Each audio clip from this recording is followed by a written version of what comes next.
tonight because there is a Good Trouble event. John Lewis talked about good trouble. And there's a lot of good trouble that needs to be made in this country right now. And when I met Daniel Ruin, who is one of the pastors here at St. Anthony Park Lutheran, I knew that this was a man who understood good trouble and how to make it. So he's going to be welcoming you today. Thank you, Daniel. Welcome, everyone. Welcome to St. Anthony Park Lutheran Church. Let's hear you. Let's hear it for civil society. Let's hear it for freely gathering to talk about important issues, right? I can't believe I even have to say that. On behalf of my co-pastor, Jill Rohde, and behalf of this congregation, and on behalf of St. Anthony Park Faith Communities, 5 local churches who are co-sponsoring this event with Micah and the Community Council, we're so thrilled to have this forum. Some of you might have heard this, but all the clergy know what's up. The IRS last week said that now we can endorse politicians from the pulpit. I know. I see Molly over shaking her head. Yeah. So it's a thing now. It's a thing now. Yeah, the IRS is not going to come down on us clergy for doing that.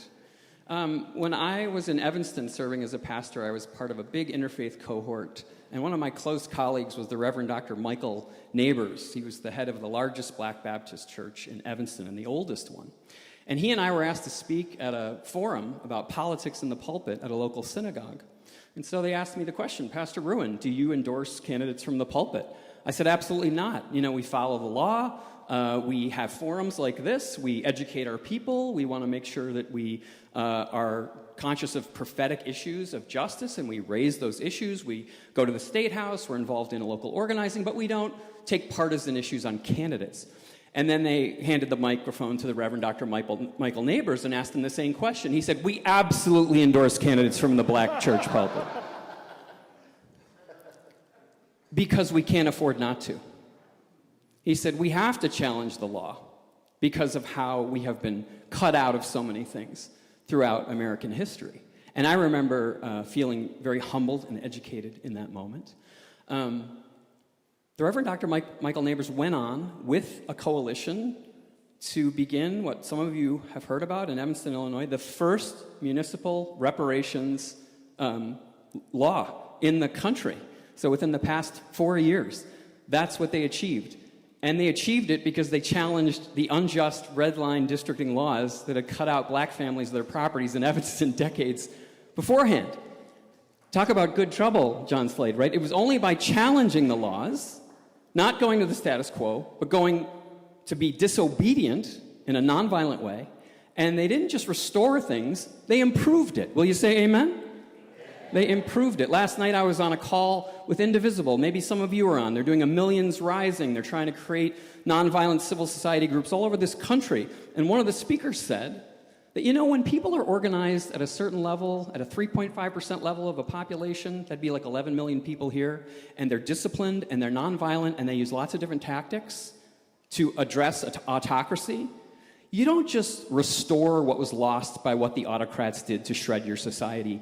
You make it better. And man, did I need to hear that story of hope. That in this crucible time, where we are in such crisis, that there's actually an opportunity to make things better. Please tell me that over and over again. Amen? Please tell me that the work we're doing tonight by gathering is going to make society better. And so you wonderful candidates who are here, to do that, the first thing I want to say is thank you. Thank you for your courage. Your absolute courage, because we know the risks now you're taking in a way we never thought we had to think about. So thanks be to God for you. I'm just going to say that. Can we give them a round of applause for their courage, for running for office in this time? So, of course, we're going to be listening for issues of justice and equity around housing and immigration. Of course, we're going to be wanting to partner with you and hold you accountable and you hold us accountable for those issues.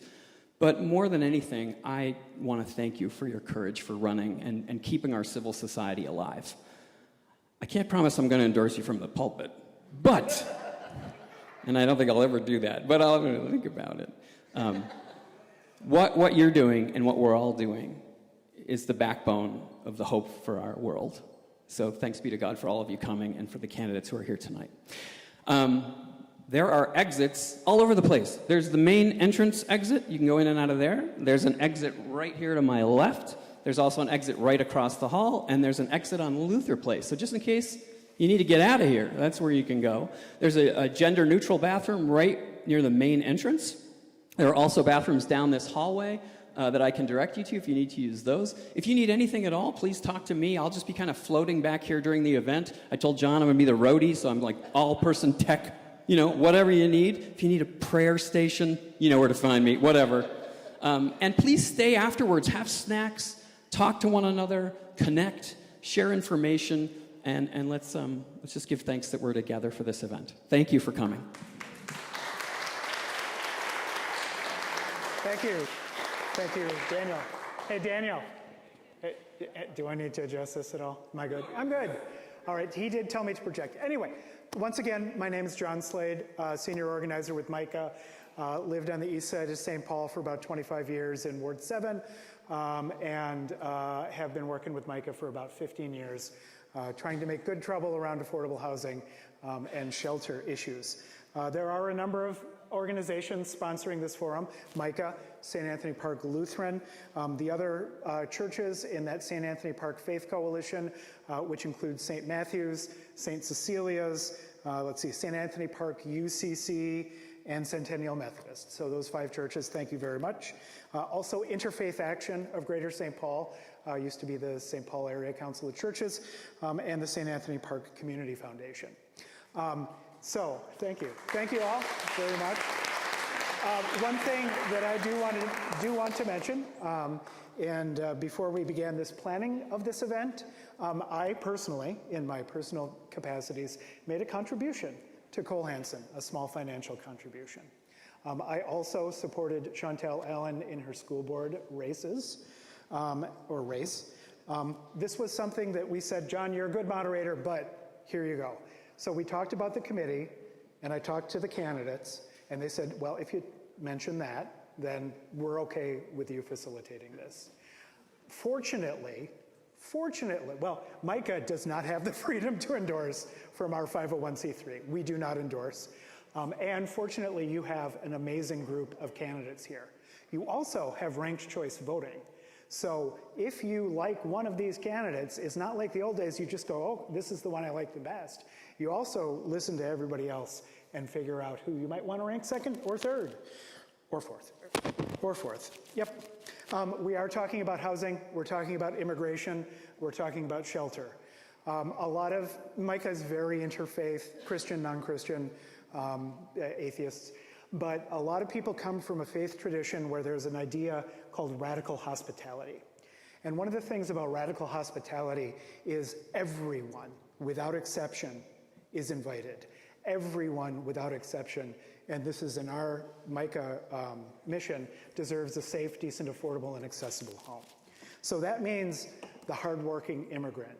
That means the mom who's struggling with an illness, be it physical or mental. That means the person who is standing on the highway entrance asking you for change. All of these people, every single one of them deserves the radical hospitality we are called for. And so that's why we have decided to have this event. So tonight's forum, we have a very ambitious agenda.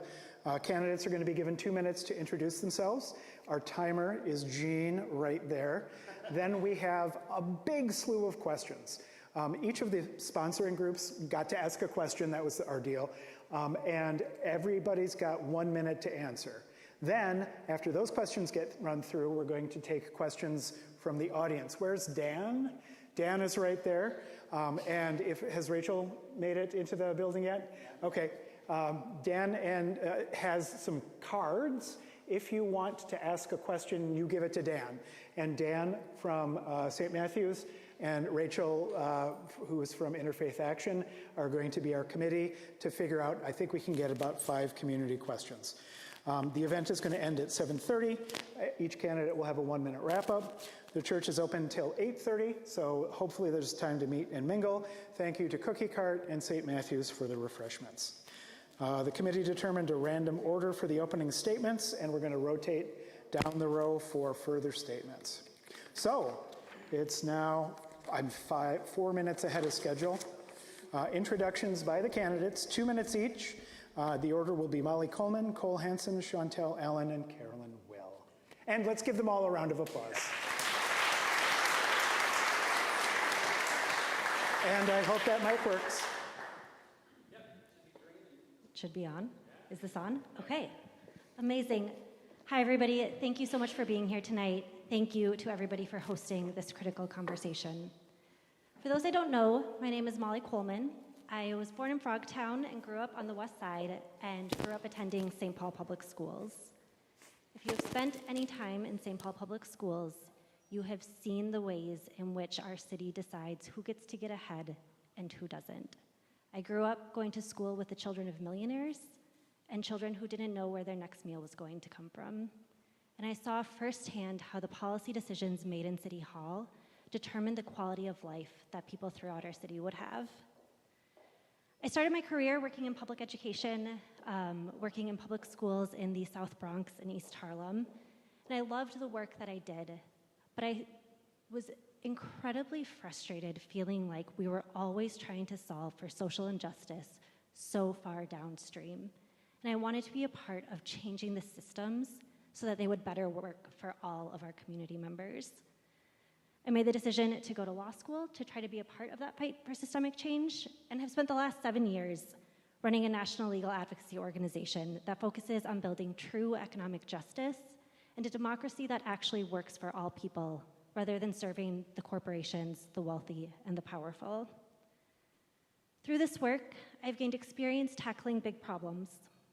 And right now, one of the biggest problems facing our community here in St. Paul is that too many people do not feel safe because they do not know if they have a stable place to live. They do not know if their housing is something that they could lose next week, next month, or they are worried that the federal government is going to come and tear their family apart. I'm running for city council because I want to do the structural work needed to build a city where every single person can thrive without fear, without precarity. I'm looking forward to your questions. Thank you so much.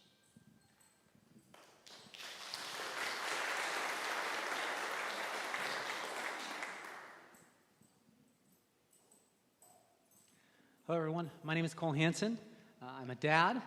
My daughter is just going to be entering first grade in St. Paul Public Schools. I'm still practicing that one. I'm a public health educator and dietitian at the University of Minnesota at the St. Paul campus over here in Coffee Hall. And I've been organizing in this neighborhood since I moved to Midway and Ward 4 and about 15 years ago. Now, at this point, I normally introduce my platform and all sorts of different things, but I want to spend a moment thanking St. Anthony Park Lutheran Church for what they did for me and my mutual aid group during the uprising.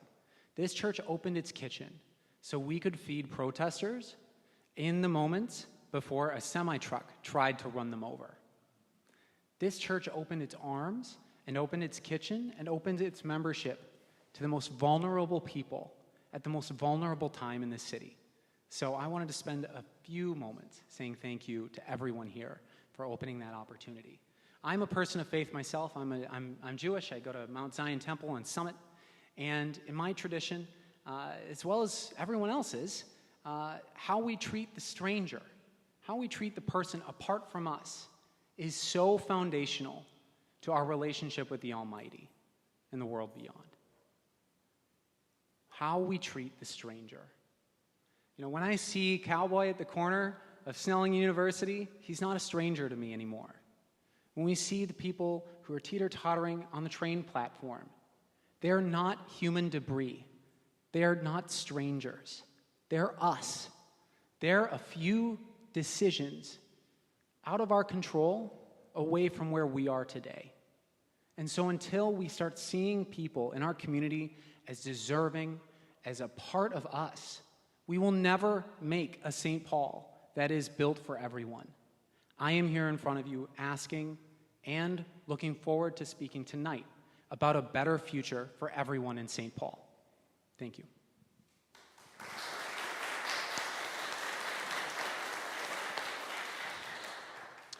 Good evening. My name is Chantel Allen. I am born and raised in the city of St. Paul, fourth generation Rondo kid. I grew up in this community being mentored by a lot of folks who grew up in this community. And there's something very beautiful about that.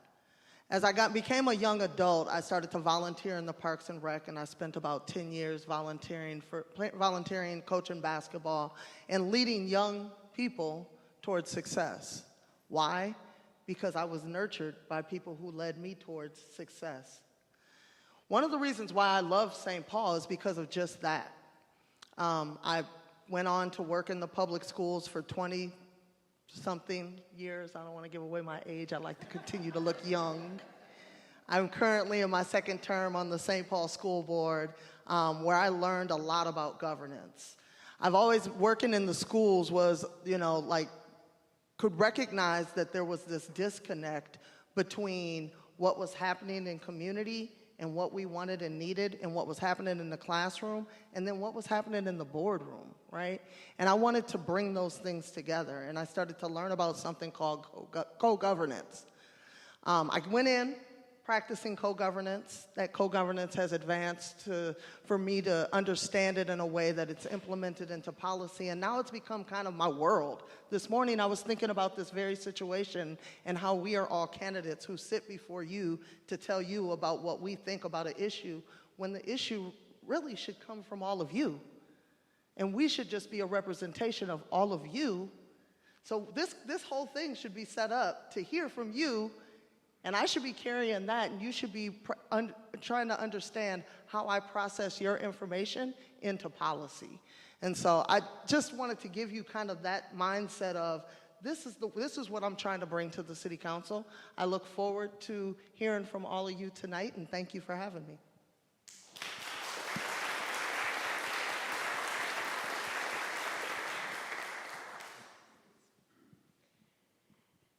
Good evening. My name is Carolyn Will, and I am the fourth of the four candidates for Ward 4.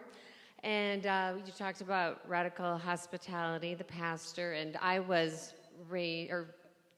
educated by Benedictines, and they are very much hospitality forward. That is what they are known for. So I truly align with that. And I'm going to leave my bio for you to read up on my website, but I'm running for one simple idea, and that is that politics should reflect our deepest values, and those values should be lived out in service to others. For years, I helped lead my parish monthly meal service at Dorothy Day, feeding our unhoused neighbors on the third Friday of every month. And it started as an act of charity, and then something much deeper, obviously, when you start seeing the same faces again and again, and then you learn their names, and you learn what their daily habits are, what their barriers are, what works, what doesn't. It's eye-opening. And it showed me that homelessness isn't an abstract issue. It's about real people that are stuck in a system that doesn't work, in a city that's trying but too often fails to meet them with dignity and care.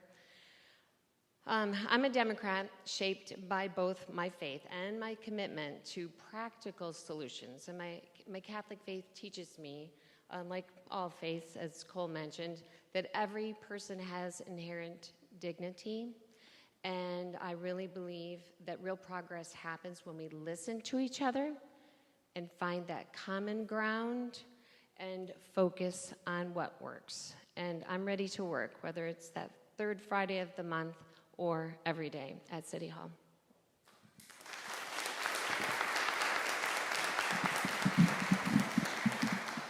Thank you. Thank you very much. I was told that my little clip-on mic isn't quite as gutsy as that mic or this mic.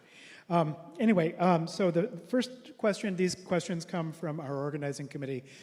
This one comes from Micah. We're asking that you have 1 minute in your responses. And I also have to say, you guys have been at more forums probably than I have facilitated. Great mic passing.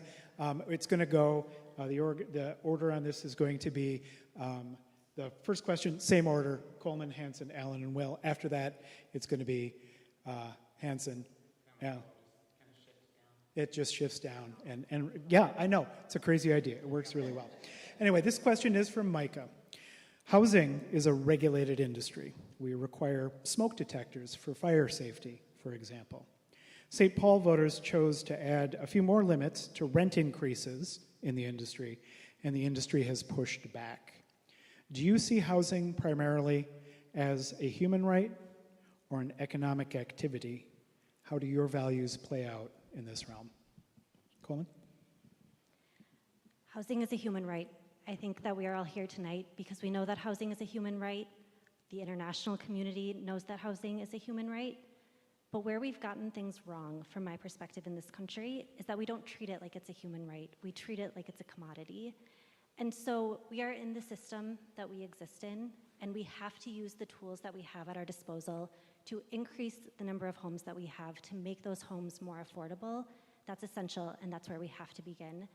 But my long-term goal, and what I see as our North Star, is to move away from a system of housing for profit and towards a model where housing is treated as an actual human right in this country, is something that is provided for by the government, that is an essential part of what the government is doing. We've seen models of this in other countries. We've even seen models of this starting up in our country.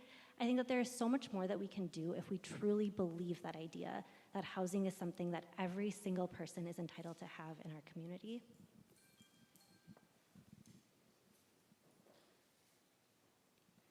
Fantastic. Yeah, so housing, human right. Yeah, we all agree. So we're going to talk about how we're going to get there. Social housing is the model, and we've done it here in this community. Dakota County has their own development authority. They put in 1,600 units of housing that is democratically controlled by a collaboration of residents, neighbors, and people in Dakota County and the county commissioners. They just swap hats. The difference between social housing and our commodified housing that we live with today is who's in charge, who's in control. Democratic control says we are. My thought about our housing is we should run it as a utility. Nobody complains about paying for their water bill because our water system is maintained and owned by all of us. It's not extorting you. It is a part of everyday life in our city, and housing should be the same way.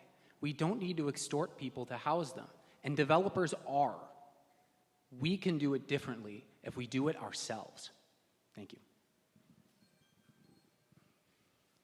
Well, of course, housing is a human right. I think that it is important, though, that when we think about housing, we also think about the rights to have housing in whatever space that we want to have it in. And when we say housing is a human right, I think, yeah, but we don't want to be spread out all over the country. People want to live in the city that they were born and raised in and have roots and foundation in.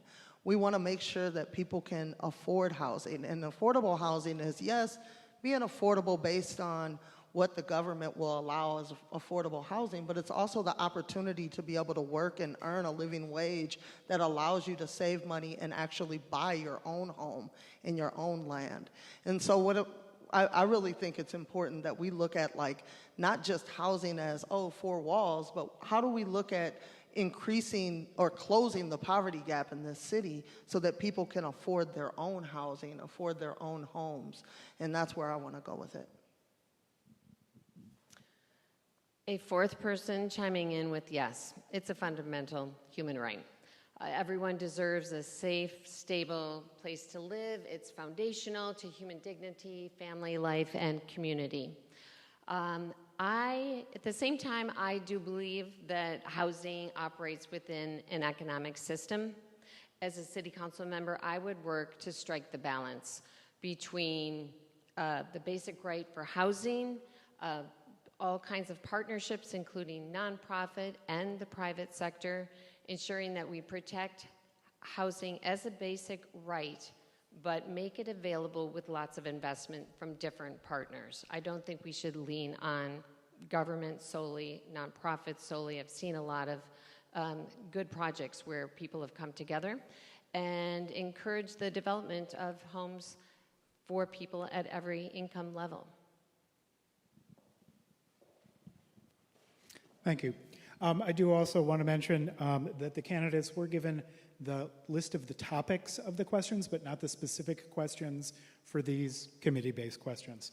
The second question from the committee, 1 minute. and it's going to be Hanson, Allen, Will, and Coleman in that order, oh wait, did you, no, Molly answered that first. Yep, Hanson, Allen, Will, Coleman, got it. So this comes from the St. Anthony Park Community Council. In 2023, Minnesota passed a statewide law affirming the right of tenants to form unions, giving renters new protections against retaliation when they organize to address issues like rent increase, maintenance, and housing conditions. In St. Paul, renters already benefit from a just cause eviction ordinance and a 30-day notice requirement for non-renewal of leases. Together, these policies reflect a growing shift towards renter organizing and collective voice. Ward 4 includes some of St. Paul's most renter-heavy neighborhoods. As a city council member, how would you support tenant unions and build on existing protections to empower renters and improve housing outcomes across the ward? Thank you so much. So as a renter myself, I signed my lease, and when I signed my lease, there was at no point any information about my rights in this city. Rights don't mean anything if you don't know you have them, and so I'm proposing a renter bill of rights for our residents in St. Paul.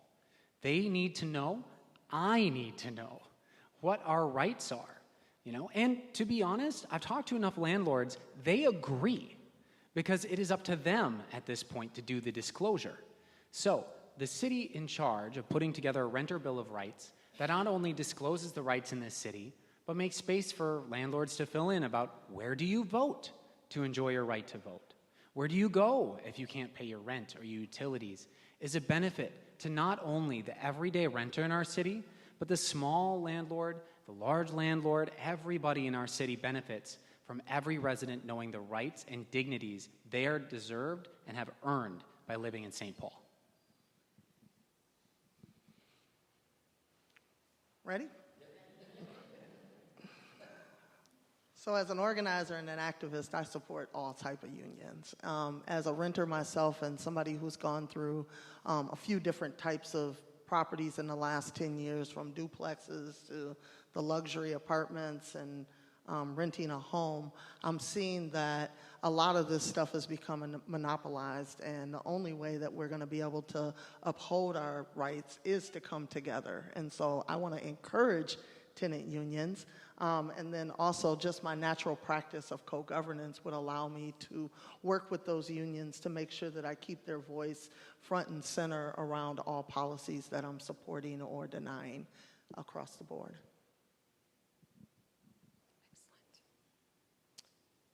Excellent. Are we ready? Sorry, we're keeping you moving, Jean.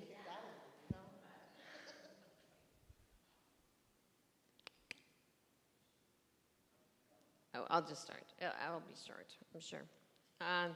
Anyway, in our city, over half our residents are renters, right? So it's surprising we don't already have something, a tenant policy that's upfront for everyone.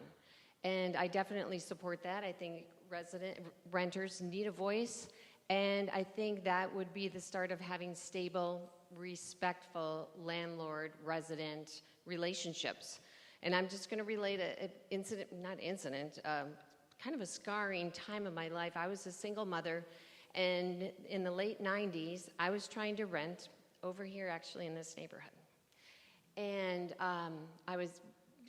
so I was turned down twice here, then I went out to Lake Phelan, also turned down because I was a single mother. And that comes with a lot of negative connotations, apparently. Finally got in at Highland Park, and it was a dirt crawl space, and it was infested with mice. So it is tough. I remember it so clearly. It is tough. I am all for tenant rights and having respectful relationships. So while tenants unions are relatively new here in the state of Minnesota, there's so much that we can learn from how elected officials work with workers' unions. So there are three main things here. One is public education, two is public support, three is turning tenant union demands into policy. With public education, here's what we do when it comes to federal labor law. You have oversight and enforcement to whether worker or employers are breaking the law, and if they do anything wrong, you have a public education obligation that comes with that to educate your workers about their union rights.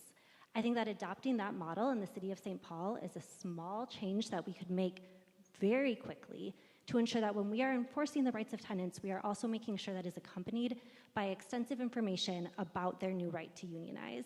We need to make sure that as elected officials, you stand with them, you support tenant unions when they are organizing, and you work with them to make sure that what they are asking for, sometimes it's going to be of an individual landlord, often it will be policy change, and turn that policy change into reality.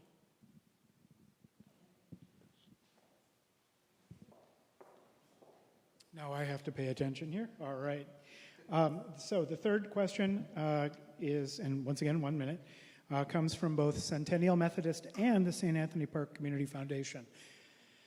If housing is a major priority in the city and new multifamily housing proposals tend to get met with localized opposition, what is the appropriate approach to community engagement when new housing or other development is proposed? And this goes, Chantel, Carolyn, Molly, and Cole. I mean, you have to engage with community. I mean, that's pretty obvious. There's a lot of organizations that work on housing. I think tapping in there first is always a good place. But there's ways that you can get into community and actually canvas community through community events that are happening and really get to know what it is that the community is looking for. What I see right now is a lot of these big condo buildings going up, and those are not conducive to families. I'm seeing the impact of that in my school budget. Bonding and enrollment coming up in the future. We're going to have way less babies born in the city of St. Paul. And I just don't want this to turn into this hub of young people come in the city, they live here for 5 to 7 years, they find the love of their life, and then they move to Woodbury. That's, you know what I mean? That's not what I'm trying to grow in this city. We have to come up with pathways so that people can afford to purchase their own property here in this city. Excellent. Community engagement, clear communication. There's nothing worse when they said, I didn't know anything about this, right? So getting the communication out early and getting the community to weigh in on it. I think everybody can be part of it. Balance is always a good thing with new development in neighborhoods. Over by St. Thomas, they're dealing with 17 new dormitory style structures that will not be multi-use. They will only be able to be used as dormitories, and they're kind of, built right in amongst families and quadplexes and triplexes, and they're truly metal pole barns that are built within 10 feet of the sidewalk and 10 feet of the alley, and parking all kittywampus down the street. So those neighbors would have liked to have talked with developers, and I do feel like there can be reasonable solutions if you all come together and are respectful. So certainly we'll echo community engagement, and I want to add that when we're talking to communities about development, that has to be both the folks who live in the neighborhood where we're engaging in the development and folks who don't live in there, people who want to come into the neighborhood, who want to be a part of our communities. I think that often we do community engagement as a block-by-block project instead of a true citywide conversation about how do we get density right. The other thing that I think is really important when it comes to new development, we have made big strides in the city of St. Paul. We are leading the state in terms of supporting density, supporting the potential for new housing in our city. And we need to understand that there are real challenges that come with that. And I think that we would be remiss if we acted like it's easy. Just build a bunch of new housing, increase density, and it's all going to be good. There are real challenges. We need to work constructively, hear those concerns. We were having a conversation earlier tonight. With more people will come more parking, will come increased traffic, will come increased use of our public utilities. We've got to make sure that we take those seriously and work constructively to make density really work. So I don't think any of us like when a decision is made far away on what happens next door. And oftentimes decisions at City Hall made far away make a big impact on our lives right here. As a community leader, just this last fall, I emceed a conversation in the Hamlin Midway about Kimball Court and the conversation around supportive housing in our community. There are a lot of people who don't like supportive housing but want to support the most vulnerable. It's a complicated conversation to have. So I am looking forward, and I am standing right here. I look forward to coming here next time to have any conversation we need, community forum, community conversation about what development needs to look like, and take that to City Hall. Because at the end of the day, you need to be able to see the people making the decisions in your community. You need to know them. You need to know what they're coming from. And you know they hear you, that they see you. And that is the sort of leader I have proven to be, and intend to be as your future council member. Thank you. All right. About the halfway point on these questions. And also, I'd just like to remind, there's Rachel and Dan are over there. If you have a question that you'd like answered, get the questions to them, and they will... nope, I'm moderating this. I'm asking the questions. But you'd like to get it on them. Yep. So this is Carol's got the mic. Once again, a minute from Interfaith Action. What zoning levers and other tools do you think are the most promising in terms of creating space for affordable housing options in this ward? Good zoning is definitely part of the path to good development.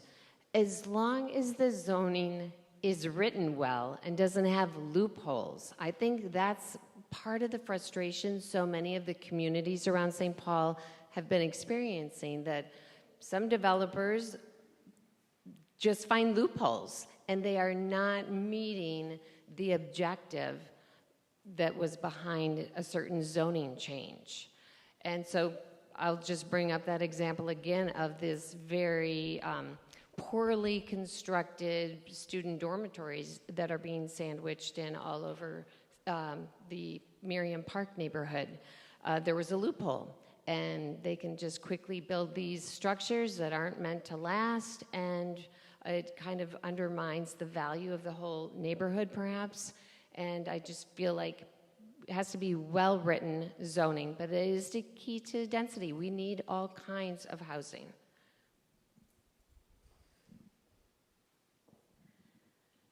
So zoning critical, again, we've made big strides in our city in the last couple of years. There are still opportunities to continue to explore spaces where we might upzone certain key corridors, promote further density, promote further construction. But right now, the biggest challenge, as I understand it from talking, including to nonprofit developers, about building housing in the city is the cost of construction. It is immensely expensive to build housing in our city. It is going to get more expensive given kind of the headwinds we face at the national level, to put it mildly. So I think that there's a lot that the city already does that we need to do more of when it comes to helping to finance the construction of affordable housing. We have a whole array of programs through the Housing Trust Fund. We have the 4D tax incentive, which really enable nonprofit developers to build housing in this community that then can serve the members of our community who are most in need of stable housing. There have been conversations, we usually talk about 50 to 60, is that my time? Okay. So I'm not surprised it's Interfaith Action that brought this question forward. Kudos to you for going to zoning for Project Home, because that is a huge project and something I've been very honored to be a part of for a long time. No, when it comes to zoning, I think it really comes down to what do we have the capacity as a city to support. And right now, I could pull out the city's pockets and a bunch of lint would come out, or your property taxes would get increased. We need to talk about bringing everybody to the table to support the issues and concerns we care about. And that's the 20% of the city that does not pay into our property tax system. We need to talk to, and my proposal is starting with the 5 private colleges in our city that own $740 million worth of real estate and don't pay anything into our housing, our water, or police, or nothing. Bring them to the table, ask them for 1.25%, that's $9 million, that fills the budget hole last year, and give us the tools to counteract these wins around supply and labor and do right by our neighbors with the codes and rules we have? I mean, I think when it comes to affordable housing, it's about smart zoning. I think the loopholes are really important, but I think that making sure we don't have loopholes, I should say, are really important. But smart zoning, and when we're zoning for affordable housing, it's not just about providing 4 walls for people to live in. We have to think about, like, what put them in this situation where they have to need affordable housing. Did they need education? Did they need mental health services? Was it chemical dependency? What are some of the barriers that put them in this poverty situation? And how can we zone this space so that those resources are nearby so that they can then get on their feet and get to a place where they can purchase their own property and their own homes? Affordable housing isn't supposed to be a long-term plan for anybody. And for a long time, they've been setting it up that way. We need to be smart and zone in spaces where they can get the resources that they need to get on their feet and move to another part of the city and contribute to our society in a positive way and our tax dollars in a positive way. Excellent. Thank you. So this question comes from St. Matthew's Episcopal. To date, no St. Paul City Council has said, we will ensure no one in St. Paul is homeless. What are your plans for housing the poorest members of our community, those with no income or less than 30% of the area median income? Do you accept the goal of eliminating unsheltered homelessness? And if so, how will you achieve it? If we take seriously where we started, which is that housing is a human right, then we have to set this as a goal for our city. I absolutely think that this is a goal that we need to set. I will commit to working towards this, and we also need to be eyes wide open about how challenging it is going to be. We've seen cities who have made significant strides on ending unsheltered homelessness in their cities, and I think that there's a lot that we can learn from those examples. So Salt Lake City is an imperfect example, but has made significant strides. I think that we need to learn from what they did. They started with housing first policies, and we have begun that process in St. Paul. We've started it in my neighborhood of Midway with Kimball Court. It is challenging, but we are seeing that it works. That we have made, I'm sorry, the 1-minute tablet is so challenging. But I think, so the other things that we can learn from Salt Lake City, housing first policies, high quality housing that people want to be in, and to dramatically expand the support that we're providing for folks is essential.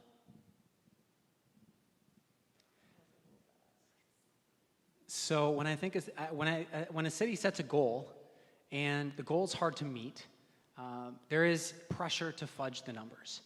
And the last thing I want to do is to be a council member who makes a goal or makes a promise and then sees the city fudge the numbers so we can say we did it and have a little party. You know, that's not good policy.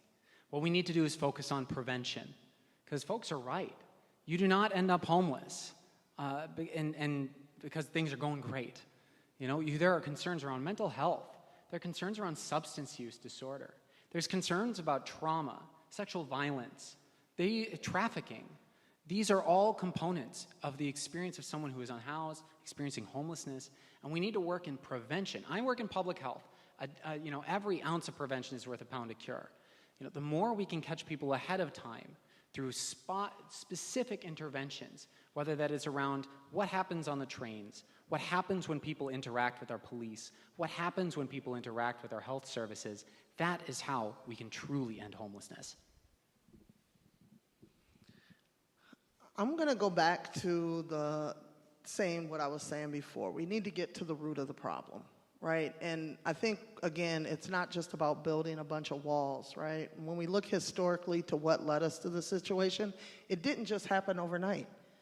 You know, we had in the late 80s where Ronald Reagan shut down a lot of insane asylums. I'm not saying we need insane asylums, but we definitely need support services for people who have mental health issues. And those did not exist for a very long time. We're about second and third generation out on that now. We had a huge migration from Chicago, and I'm not saying that migrations from other cities are horrible, but we weren't prepared for that. We weren't prepared for the level of poverty that migrated into our city, and folks need education and opportunity to be able to thrive in this city alongside it. And so when we get to the root of why are we dealing with this big issue, we have to solve those problems. We can't just keep building more walls. We have to address historically what got us here so that we can get out of the hole. I'm going to add to what Chantel said. When I was out door knocking one evening, there was a St. Paul police officer out there as well. And I was kind of near the Kimball Court area, and he did say, as you said, a lot. He said the majority are not Minnesota residents. They are coming from out of state. But again, it goes back to our generosity. And we take pride in that, right? I mean, we want to be that generous state, and we want to address this homelessness issue. And I too just would go to ground zero, Summit and Snelling, and look at that area because it has everything there. The issues with transit and crime and mental health and drug addiction and Kimball Court, et cetera. It's all right there. And I would invite everybody to the table. The homeless, the residents of Kimball Court, the caseworkers, the transit drivers, the residents who are waiting on those platforms, and let's get the conversation going, identify some strategy, and start working on it until we find a workable, something that's making a dent in this solution. Excellent. Thank you. This question comes from St. Anthony Park Lutheran, our host tonight. How well is the emergency shelter system working in the city from your perspective? When there isn't adequate capacity in the emergency shelter system, what should the response be to people seeking shelter in public places? Well, from my sigh at the question, not great. Emergency services, emergency response is not where it has been. And I cut my teeth working COVID response, working in homeless encampments, and as a volunteer during encampment evictions. And I'll tell you, every encampment is different, every homeless community is different, and most importantly, they do their best in spite of everything. You know, the fact that we are picking on and punishing as a city these people who are trying to find a home for themselves in spite of everything is deplorable. We need to do better. We need to find ways to encourage safety in these communities. You know, I've been to an encampment before. It was the first time I met Mayor Carter, actually. It was at an encampment eviction. And he came with the fire department to take all the propane from these people, and it was 10 below zero. That is our city's response to encampments during the pandemic.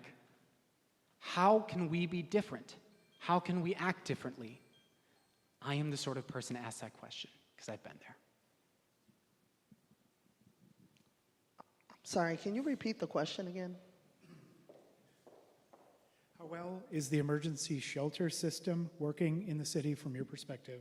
When there isn't capacity in that system, what should the response be to people seeking shelter in public places?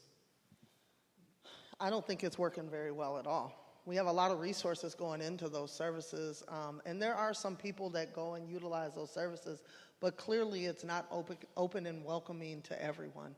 When I talk to people, I do a lot of the outreach with folks along the light rail in Unidale Mall, Snelling, and University. And when I talk to people, a lot of it has to do with their comfortability level of the facilities. And one of the things that I keep trying to talk to the county about, because I think that this is a county responsibility, to be honest with you, I keep talking to the county about is creating culturally relevant spaces, whether it's addressing housing or mental health or chemical dependency, and then also being trauma informed. I mean, there's specific incidents that happen in people's life that lead them to a situation where they're living on the street. And we have to have spaces that are willing and open to address those issues, or else we can't get to the root cause, and they'll end up, guess what, back on the street. Yeah, I so agree with that. I know that this neighborhood had Stubb Hall, the vacant dormitory on the Luther Seminary campus, and it did provide housing, right? But it was so far from everything else, and you really, to have some success, you need those wraparound services that take care of all their needs. You know, the life of a homeless, I said out Dorothy Day, I kind of got to know their patterns and get their evening meal there. Then the men could sleep there. But then breakfast was further down West 7th at the Salvation Army. But then to do their laundry and to get a shower was Listening House. And now Listening House has been moved over to Lower Town. So they're just traipsing this way, that way. I can't even imagine how they, you know, out here at Stubb Hall, how they got downtown then to get the rest of their services. So at a Young Center on University Avenue, I was involved in fundraising for that place, and I think it is a beautiful micro example of something that is working, and that's for the Native American population.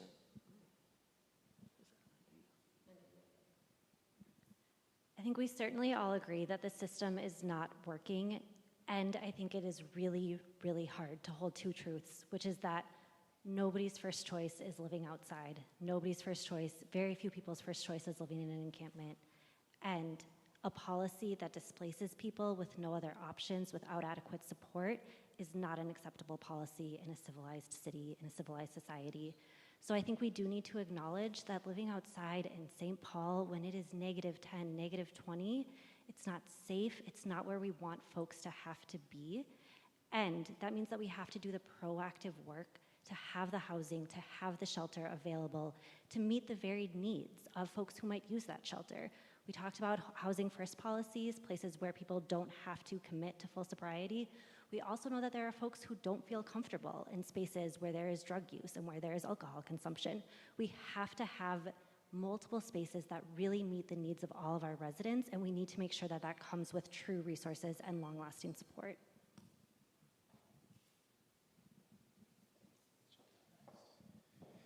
All right, the last of our committee questions. Is this, Give me something good. No, next to last? Last, yeah.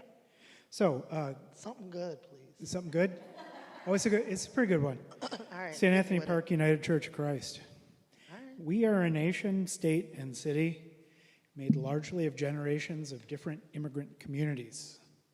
Asylum seekers are one group who we have welcomed and are legally present in our city under the laws of our city, state, and the federal Constitution. What steps will you take as Ward 4's representative to the City Council to ensure their ongoing safety and access to basic needs? I guess I don't have those specific policies and things to put in place, but one thing that I genuinely, truly believe is that people should have the right to go wherever God leads them. And the idea that we even have immigration laws or policies that prevent people from coming into our country or into our state, to me, seems totally contradictory to the opportunity of a democracy. And so if anything comes across my table, trying to prevent anybody from being in the city of St. Paul, I will not agree with that. And I guess I get to speak from a spiritual perspective because we're here in the church and that was a church question. And I think we all learned that very clear through Sodom and Gomorrah, you know, how we're supposed to respond to our neighbors when they come into our spaces. And I take that wholeheartedly. So a lot of people use Sodom and Gomorrah as a LGBTQAI issue. But we all know that it was really just about not being welcoming to people in the city of Gomorrah. So I just want to be clear about that. That is my belief. Hear, hear. St. Paul does have a strong, strong tradition of being a welcoming community. I often think of it as like an Ellis Island of the Midwest, right? I mean, it is so rich with our immigrant cultures that we get to enjoy. It's so international.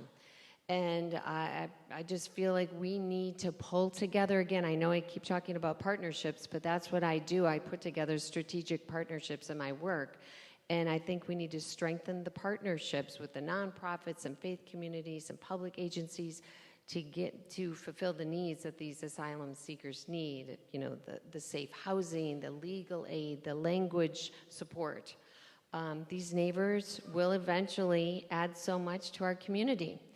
I have girlfriends, 4 girlfriends who've all married immigrants, one from Iraq, one from India, and 2 from Mexico. And That process for them was so difficult as it was, and they weren't even seeking asylum. So I can't imagine how difficult that is for them. There are 4 things that I think we need to do quite urgently given the national environment. The first, we have a city-county immigration legal defense fund that supports families who have a family member going through immigration deportation proceedings. We need to ensure that it's fully funded. We know this has to be a top priority. The second, we need to make sure that every single person in the city knows their rights when ICE comes knocking on the door. City employees, school teachers, anybody who wants to ensure that ICE is not taking advantage of them not knowing the law needs to be able to have access to know your rights trainings. Third, we need a citywide audit to ensure that we are not over-complying with ICE. This is a big problem that we're seeing across the country of cities sharing more information than they need to with ICE, and that's enabling the disappearances of our community members. So we have to make sure that we are not complying in advance. The fourth is ensuring that we have an immigrant advisory committee in the city who's helping us to ensure that immigrants in our community are actually able to access the resources and supports available to them.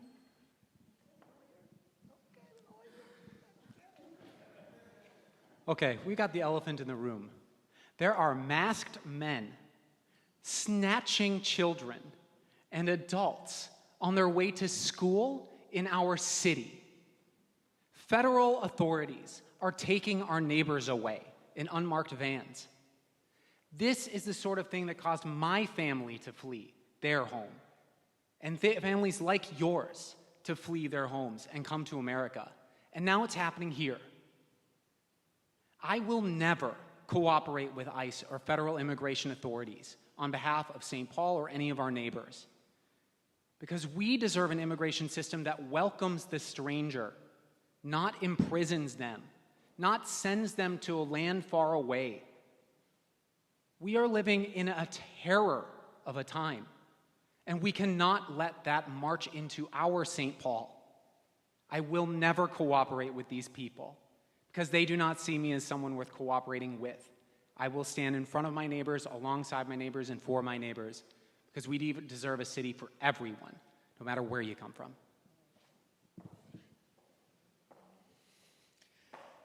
Yeah, tough question, tough times that we're living in. So that is, it's about, oh, did you get to answer? Yeah. Okay, good. Double checking here. This is now the 7 o'clock, well, in my notes, it's the 7 o'clock stretch. But what I would like, I would like people as they are able, it's 7 o'clock, we've got another half hour. If you're able to stand. If you're not, reach your arms up above. No. I'm sorry. And do a little bit of stretching. But also, as we have just had a reminder of some of the injustices that are happening in our community that tear us apart, I would like you to turn to people on one side and look them in the eye. These two right here. I'm like, they're looking at each other in the eye. And now turn the other way. And if you're into that kind of handshaking thing, I got this from churches. Yeah. But this is the way that we can understand we have each other's back. We have solidarity. We need to be with each other at this point in time. So, all right. Thank you. Now everybody started talking because you're so excited and it's wonderful. And now I have to ask you to take your seat again if you got up and if you were able. I'm getting my shoulders stretched there. I'm now going to be turning it over to our wonderful committee of Not John, who has been vetting these questions. And this is Rachel McIver or Moray, the Reverend and Interfaith Action representative in our committee. Will be asking one of those questions. Then Daniel White, who is a powerful lay leader at St. Matthew's, will also be doing that. I think we have time for about 5 of them. And then we will be giving you your 1-minute closing. And then I think there's still cookies outside. Cookies and bars? Can I have a conference? Yep, we got cookies and bars. 1 minute responses. All right, thank you very much. We did have more questions than we have time. We've combined some in order to try and cover the broadest waterfront we possibly can. So for those of you who submitted individual questions, if you hear yours put in the company of others, that's the strategy here this evening. The first is around your qualifications and what sets you apart as council candidates. And so the council is a group activity. Can you give examples of how you've worked in community to resolve complex issues, including accomplishments in local government that you might be most proud of, what quantifiable results they might have, and biggest roadblocks you've encountered along the way? And you've each got a minute. So anyhow, things you've managed to do, things that come from your past experience that speak to resolving complex issues, and then what sets you apart in terms of relationships, experience, and perseverance. So those are the big categories. Okay. I'm just going to get started. I don't know. Atta girl. There we go. I'm going to start before she does the timer. As I've mentioned, I put together partnerships. I get engagement. I get constituent consensus. So I've turned people out for public hearings. I've packed city council chambers for different issues. And I'll just bring up the St. Paul's tree preservation policy is something I've really gotten the public riled up about. And I know that there's been a lot of tree loss over near Como and along Cleveland Avenue. And now we've got 950 trees plus that may be removed for road reconstruction along Summit. And so those are things that I've accomplished as far as getting the public riled up and talking and engaged. Oh, and I have 15 more seconds. So I also just bring a lot of experience. Look at the age. I have like 30 years experience on them. So I just have a whole world of experience and connections and wisdom, and now I'm at time. All right. You want to go first? No, just listen. Okay, all right. Born and raised in the city of St. Paul. I've been on the school board for 2 terms. This is my 2nd term now.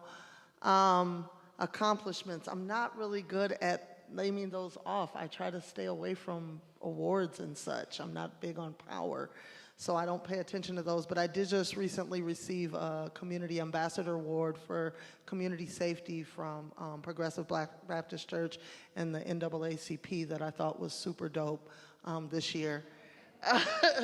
I'm in the Library of Congress for being the first LGBTQAI elected official on the school board. I guess my mom thinks that's cool. I mean, governmental accomplishments. I feel like we have a really nice school board right now, and I think I contributed to those folks deciding that they wanted to run. And also we have a really dope superintendent who was born and raised in the city of St. Paul, graduated from St. Paul Central, and we are on the route to some great success situations. All right, 1 minute. Okay. I grew up on a farm about an hour and a half north of here, so I think if you grow up with 20 acres and horses, that's an accomplishment and fun on its own. For a resume, I've been working in public health since 2018. Did my graduate program at the University of Minnesota School of Public Health. Started working, graduated by PowerPoint, immediately worked in COVID-19 response with our unhoused neighbors and vulnerable adults. Yo hablo español. Accomplishments. I did a lot of work as a part of Hamlin Midway Coalition around Kimball Court, making sure the neighbors had a chance to voice their voices and share their thoughts, as well as be inclusive for folks who need supportive housing. As the chair of the Civil Service Senate at the University of Minnesota, representing 5,000 employees at the University of Minnesota, I'm proud to say that we won protections for families who either lose their pregnancy through miscarriage or terminate it, and giving them protection to use that bereavement leave rather than personal, sick, or family leave. What makes me different? I am an impeccable problem solver, communicator, and getter-togetherer of people, no matter what you believe. I'll see you at the table. So a couple of things that I hope, speak to the type of leader that I'll be. Thank you for keeping me on the mic. I am very proud of the coalition that I've built, even just in this election, and I think that the ability to solve hard problems through coalition is what is desperately needed in our city right now. Prior to all of this, like I said, I've been running an economic justice and democracy-focused national legal nonprofit, and throughout the Biden years, we spent our time working to confirm a new model of what a federal judge can look like. We saw the ways in which the legal system was rigged for corporate power. We saw how it was the consequence of appointing the same type of judges over and over again and expecting different outcomes. So starting in 2020, we led a campaign that I think was quite successful to put economic justice lawyers, union lawyers, public defenders on the federal bench to ensure that when judges are deciding the most pressing issues affecting our lives, they understand those issues and they are reaching the right conclusion. So I'm very proud of that work.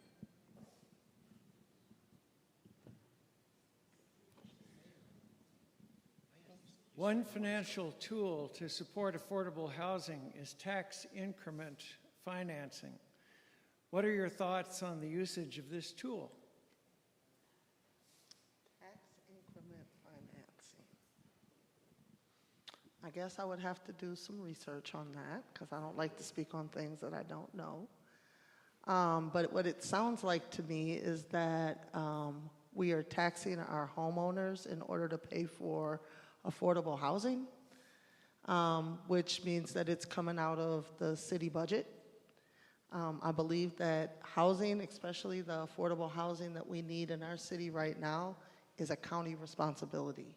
And I'm going to keep saying that because it stems from the poverty gap that we have in our city, which is also a county problem, right? And so I really think that we need to look at how we can address the core issues that are causing us to have this housing instability before we do anything, because taxing our homeowners is really just getting out of control at this point. I think that question painted an incredibly rosy picture of TIF. TIF is used as, in our city, it should be a tool of last resort, but it has become a tool of first resort in offering handouts to developers to please, please, please, please, please build in our city. And it has cut the legs out from under our city when it comes to property taxes, causing people's property taxes to rise. That's what's happened. It's happened at Highland Bridge to the extent where the developers at Highland Bridge were able to twist the arm of the city into entirely amending the rent stabilization ordinance. It's outrageous. Enough is enough. We can build this stuff ourselves. That's why I talk about social housing as a model that can work. It works in Dakota County. We do not need to go to these developers, go to coastal financing, go to anywhere else other than our own neighbors, shake their hands and say, let's build this thing together, and watch as we can run housing as a utility, no longer as a commodity up for sale. So I think this question about tax increment financing is really challenging. I think that this is where the world that we want to get to and the world that we are currently in come into tension. So what I hear from nonprofit and affordable housing developers is that they are very dependent on TIF, tax increment financing, that comes in through private sector development in order to make it possible to build here. We spoke earlier about how incredibly expensive it is to build anywhere, how expensive it is to build in the city of St. Paul, and particularly how expensive it can be to build the high-quality buildings that we want and know that our neighbors deserve. So I think that TIF is an imperfect tool. I also think that it is a tool that we have right now to support the development of affordable housing in our community. So while, and to Cole's point, I think that there are times where we are way too quick to use it, and it is very worth it to spend some time evaluating the tests that we use to determine if developers qualify for TIF. But right now, it is a tool that is allowing us to increase our housing supply, and so we need to tweak it, but I don't think we need to end it. I agree that TIF has been overused as a crutch, and I'm all for incentives for developers who are truly building affordable housing, or maybe they're developing some blighted land that needs cleanup, and so we need, some little bonus for them, but not tax increment financing.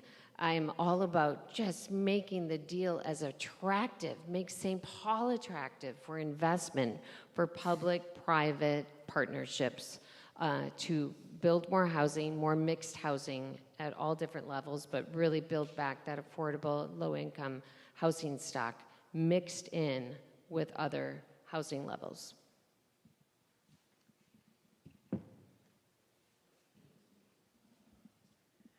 I only have 2 cards this time, I hope. Is it one question? Yes, ish. So,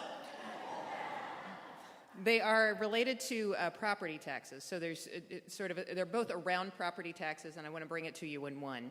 The first is one reason residents move out of the city when they have kids is high property taxes. So what ideas do you have to make sure residents can afford to buy and maintain a home in St. Paul? And the second part of that is, what is your understanding and view of the property tax increases on renters specifically, as well as homeowners? So those are the 2 pieces of it. Sure. So first and foremost, I'll just say I've already talked about pilot payment in lieu of taxes, bringing all the nonprofits to the table to help expand our property tax base. I don't want to spend too much more time there, because I think it's the beginning of the homeowner journey and the end of the homeowner journey where you get squeezed the most. New homeowners, young families are getting squeezed. We're seeing that challenge. And our seniors are being squeezed out of their homes. So when we consider the question from those 2 directions, and we can include renters all along the spectrum, right? We need to consider what are we doing at the table. Bringing in that property tax revenue is important. Bringing in, this payment in lieu of taxes is going to help resolve that problem. But for folks on a fixed income, as you age, that problem doesn't go away. So my proposal is that we look at making sure that we are abating and providing code improvement support for seniors so that they are able to stay in their homes. Because oftentimes it is the property tax burden plus the burden of adaptation to aging that means you have to leave your home. So we can come at the problem from 2 directions to build one better St. Paul. So like everybody up here, I'm sure I hear from folks all the time, homeowners and renters alike, that the cost of paying property taxes and the burden that places on everybody in a time of rising cost of living, it's getting to be too much. And people say this all the time. They're like, I'm a Democrat. I don't mind paying taxes. But it's getting really hard, and it's making me have to make tough choices about how to provide for my family. So we've talked about the tax-exempt property in St. Paul. We started with a small tax base in the city. We now have a shrinking tax base. We've lost $20 million in tax revenue downtown alone in just the last couple of years, and we expect that, given everything that has happened downtown, that might go down further. When we lose that tax revenue from our businesses, from kind of our economic core, it's redistributed onto all of the rest of us, and it isn't working. So we need to do more to bring in new revenue from a variety of sources, more local government aid at the state level, more programs like Pilot, which will help everybody pay their fair share, but also bringing in that new development that will build our tax base back out.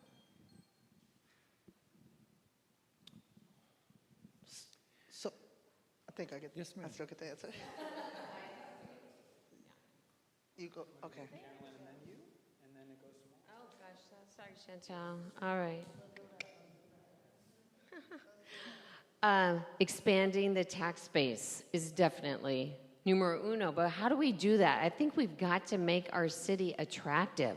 We have to create more safety, reduce crime, clean the public areas up, and get people investing, get companies and private sector investing in St. Paul. I also think we need to understand clearly, what are our property taxes going for? Let's really comb through it and make sure it's matching up with our values. I think when we see what something's going for and we value it, we don't mind paying it, right? But let's make sure we really understand everything our property taxes are going for and readjust if it doesn't match our values.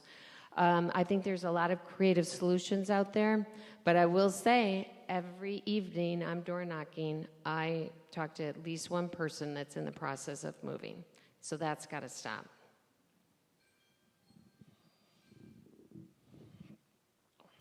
So one of the things that drew me to running for city council was the lack of resources or the lack of tax dollars that were coming into our public schools. And we lost 1.8 million just off of the Midway being torn down. And I love Midway, I'm born and raised here, but I wouldn't see that as a thriving space, right? And so when I looked at all of that open space that we have to be able to build that out, and it has to be attractive for people to come in and utilize that space. When I think about, like, for me, when I go shopping, I'm a big and tall person, and I know I'm not the only person in this city that's big and tall. I shop outside of the city of St. Paul because there's nowhere to buy a shirt or a pair of jeans here. While I'm out there, I go to Costco, I get gas, I grab something to eat. I'm dropping my tax dollars out in Roseville, Woodbury, and all of those other places, and I'm sure the rest of St. Paul is doing the same. We've got to create an environment where our tax dollars are being spent in our city, and we highlight the pot of gold in culture so that people come into our city and drop tax dollars all at the same time. Who's first now?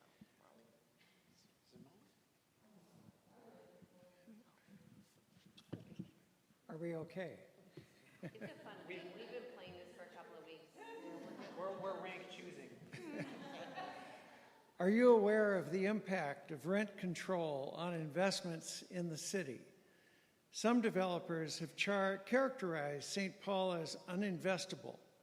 At present, how do you plan to confront that assessment?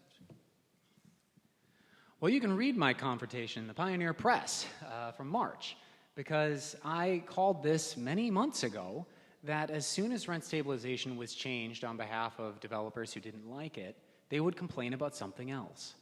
And if you read the recent press in the Star Tribune or Axios, you'll see that now that rent stabilization is gone, or it never existed in Minneapolis, but it's labor costs. Our union labor is too expensive. Or, the materials are too expensive. It's all been a shell game. It's because they can't chop up the housing and sell it as much as they used to. That's why they're not building. And in fact, they're speaking to raising rents across the river on purpose by slowing down development because they're not earning enough money. So how do we confront these things? We stop asking them to fix the problem for us. Stop asking the bandit to be nice. We have to work together and build our own social housing. We don't ask anybody to build our water for us. They'd extort that too.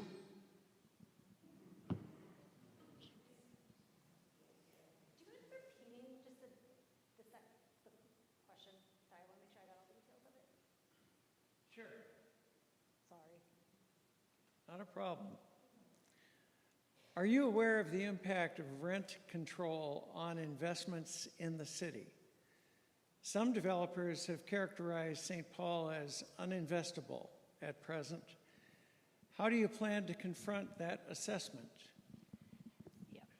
So we just made a massive change that I know everybody in this room is aware of to our rent stabilization policy that was democratically enacted. And as a result of this decision that folks would not invest, would not build in our city, the city council made a compromise.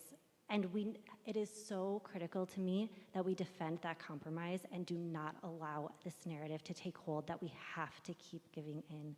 We already made a massive change to how we are doing things here in the city. We cannot keep changing how we approach. I think that the point about union labor, I hear about union labor. I hear about our environmental standards. It is everything that we do to make our values enacted into how we build in the city that it does. It does make building harder, and I think that it is important to approach this question in a way that deals with the reality of how do we ensure that we get the housing that we need, how do we meet the needs of our residents, but how do we do that in a way that holds true to our values, that respects what the people of the city of St. Paul have demanded when it comes to new development here.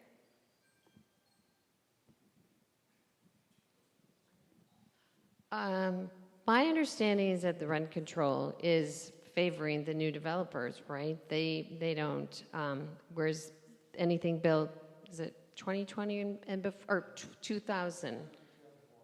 2004 and earlier, they're hamstrung, right? And we all know are we all environmentalists? All want sustainability, and the most sustainable building, most green building is one that's already built. So I think we should be making it easier to modernize and update our existing buildings. But if we want that to happen, then we're going to have to allow them to fluctuate the rents and have the rents reflect those modernizing updates. So I'm in favor of, releasing the rent control for the older properties. And I kind of lost, what was the rest of that question? I forget. There's a lot with the franchising fee too, and boy, I wish I could have John Purdy come up and talk, but that's another minute at least. I call BS because the bottom line will not lie. And I think right now in this country, we're looking at how much billionaires expect out of the world. And I believe that these developers that are coming in, they have the same mentality. They may not be multi-billionaires like the guy who's running this country right now, but they definitely operate in the same mentality. And we've got to attack it that way. We've got to say, what is your bottom line? And is it going to hurt you to make $3 or $4 million less next year? And 9 times out of 10, it's really not. And so when we look at those situations and we have those very hard conversations with them, it may deter them from developing in our communities, and that's when we have to look to ourselves and say, how can we uplift the businesses and the things that we have going on in our city right now? I think I bring this up, I'm about to run out of time, but I bring this up all the time about the culture that we have in our city and how we don't even highlight that. That's a pot of gold that we're sitting on that we can utilize those resources to be able to develop further. I said that quickly.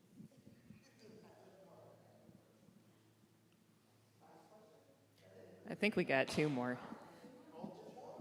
One more, John? Okay, all right. We were overly optimistic. So we want to close.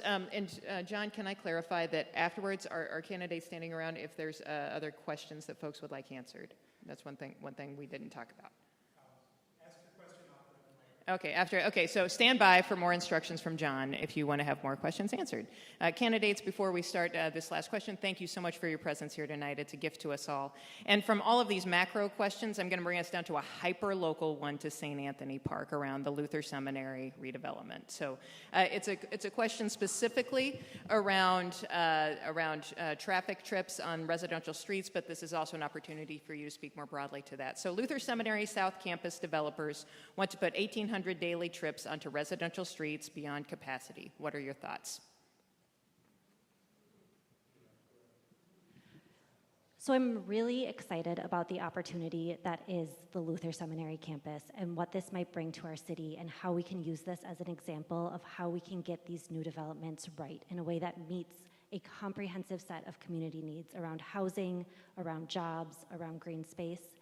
And I mentioned this at the outset, but I think that this is a case where it is so critical that we get density right. And so if we are able to build housing, as I hope we will be, in the space that has been Luther Seminary, that is going to be a big change in the neighborhood. It is going to be very significant. It's going to mean increased car traffic, parking, traffic safety, the pollution that comes from cars.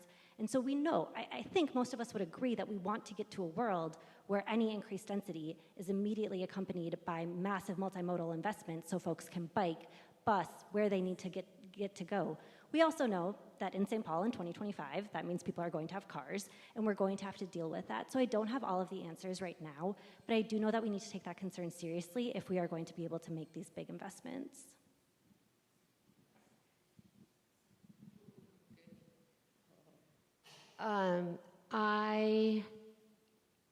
I can feel the anticipation and apprehension and, what is going to happen, and we're used to it a certain way, and this big change is coming. Definitely, you know that, and I just hope that the community is part of the planning, because as Molly said, it is a wonderful opportunity to get it right, save. I'm all about saving trees and green space. So I want that is it Beckett Woods or Beckwoods preserved? Breckwoods. And just building it out respectfully and within, welcoming the new neighbors, but protecting the neighborhood character at the same time, building in that range of housing options. It could be very beautiful. But stay engaged, and let your voices be heard. I think this, I'm gonna have to agree with both of our candidates that have spoken, but I think that this is where co-governance is gonna be really important, and showing that we build in the conversations with community and how things happen. And it's just like what Molly was saying, it's the things from traffic to how the water flows. It's all the basic things, and then also what are going to be the needs of the folks that move into that community. But it's going to require co-governance. It's going to require us to work with community through the process as we develop out such a massive plan. So I think we can learn a lot from different developments in the city. Highland Bridge is a good example of what I think can go right and go wrong. You have a number of different types of development there. Good, density, looks nice. And then you see the changing master plan, the pricing on it. Okay, things get a little bit different. But in that area, there are some very good adjustments that have been made to traffic. When we talk about speeding, one thing that I like to highlight is along Otis Avenue, over near the country club and all that area, near Denoyer Park, you have speed tables, which are different than speed bumps. They're basically larger, longer speed bumps that evidence shows make a real impact on speeding. Another thing, which I'll be honest, I'm a huge fan of, roundabouts, turnabouts. They make a huge impact on people's ability to speed and whip through neighborhoods, which is a concern over near St. Thomas, where the streets have not been adjusted to account for growing density. So I think when we talk about the impact of density, yeah, we're going to talk about housing. Yeah, we're going to talk about it, and we're going to do it all together. But when we talk about infrastructure and vehicle movement, there's lots of things that we already do really well that we can implement and lean on without having to reinvent the wheel, bicycle wheel or car wheel.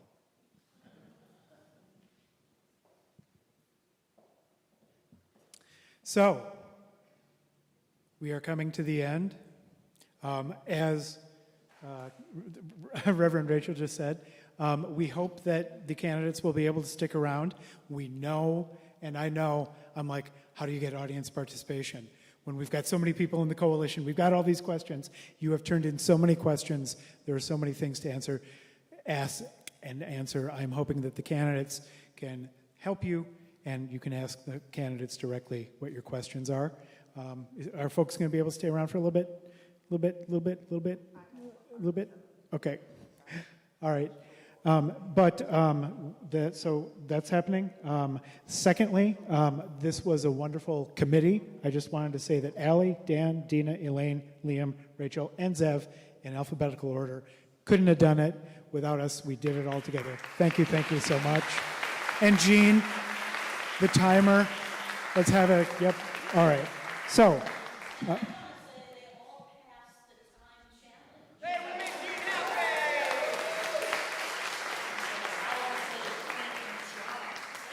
Thank you.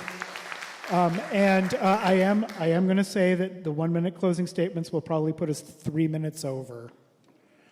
But I am asking for you to stick around for those last couple of minutes. So you guys have totally taken control of the mic and passing it. So I don't know who is going to do their closing statement first. We have some water service coming. Okay. So somebody grab that mic. You got 1 minute. 1 minute closing statements. All right. For my closing statement, I just want to invite you to continue the conversation with me. On Saturdays, I've been hosting Saturday mornings with me in the park at different parks around Ward 7, and it just happens to be that this Saturday and next Saturday are both parks in the St. Anthony District neighborhood. So this Saturday, it's at Alden Square. And I always start with the morning stretch, similar to what we did at the 7 o'clock hour. Don't panic. It's just simply a standing morning stretch with my favorite YMCA instructor is going to be there this Saturday, Lily. And I have donuts and coffee. We stick around. We get to know one another, have conversations. I get to hear from you And then I ask people to stick around for an extra 15 minutes, and we pick up litter, and I provide the trash and gloves. So I hope I'll see you, some of you, this Saturday or next Saturday at the park. I just want to say thank you all for showing up today. I just want to also point out that folks that go to Lutheran Centennial, I also do some organizing with that church in developing a scholarship for black teachers called Ignite Your Heart. And so that's some outside work, outside of my school board work that I did, because I recognize the need for black teachers to get involved in education in order for us to increase our outcomes. And I say that as a demonstration of how community can continue to work together, even, whether I'm governance and we're co-governing together, but also developing programs that we know will also fill the gaps throughout the city. That's the kind of candidate I am, the kind of official I am, and a governance official I am. And I look forward to working with you whether I am elected or not. So thank you for today. The very first interfaith action, no joke there, I did here in St. Paul was joining the congregation at Gloria Day and hosting their Project Home guests for Christmas Eve. As a Jewish member of our community, it was a real privilege to allow that community to celebrate and enjoy Christmas and take some time out of what is any other day on my calendar so people could make it the most special day of theirs. I want to say thank you all for your work in your faith communities to make St. Paul a wonderful place to be. I am running because this is a community that means something to me. It's the community that my daughter goes to religious school in. It's the community that I pray in. It's the community that I am wearing through my shoes in these days. And I look forward to wearing through my shoes in for many years to come. I'm looking forward to serving you all as your council member. I'm looking forward to your support. And for the Fair Vote folks in the back, your number one rank on your ballot, I'm staring at you right now, and your support for every single one of us in our work to make St. Paul a better place. Thank you. Throughout this conversation, I have been struck by two things. The first is how very different the world we live in is from the one that we want to live in. And the second is how different this room, this table, this conversation has felt from things that are happening in Washington, D.C., from things that are happening at the national level.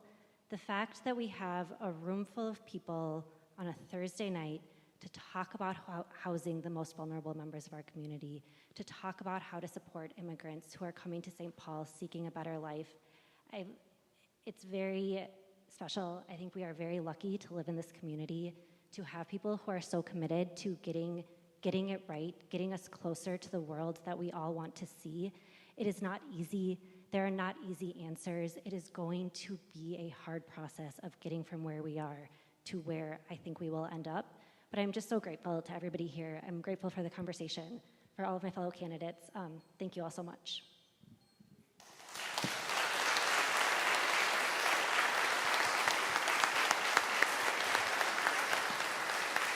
All right. Once again, it's time for y'all to stand up